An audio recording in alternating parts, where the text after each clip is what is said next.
আপনি যদি দৈনিক 100 জন মানুষকে কেমন আছেন প্রশ্নটা করেন, সবারই কমন উত্তর পাবেন, ভালো আছে।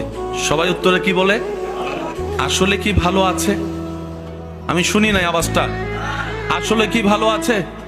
আসলে কি ভালো আছে? আসলে কি অন্তর থেকে খুশিতে আছে? আসলে কি সংসার জীবনে সুখে আছে? আসলে কি ব্যবসার জীবনে সুখে আছে? আসলে কি টেনশন ছাড়া আছে? আজকাল তো ছোট বাচ্চা জন্ম নিল গালে হাত দিয়ে ঘুমায়। ছোট বাচ্চাও জন্ম নিলে দেখবেন যে গালে হাত দিয়ে ঘুমায়।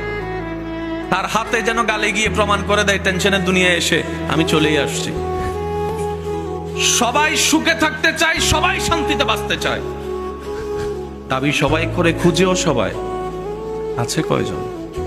প্রশ্ন যখন আপনি ছুটবেন, চতুর্দিক থেকে চোখ গড়িয়ে যখন নিজেকে আয়নার সামনে দাঁড় করাবেন, আপনার মনেই আপনাকে বলবে তোর বাড়ি আছে কিন্তু তোর সুখ নাই, তোর গাড়ি আছে কিন্তু তোর শান্তি নাই, তোর স্ত্রী আছে, স্বামী আছে কিন্তু তোর ভিতরে প্রশান্তি নাই, তোর সম্পদ আছে কিন্তু তোর খাওয়া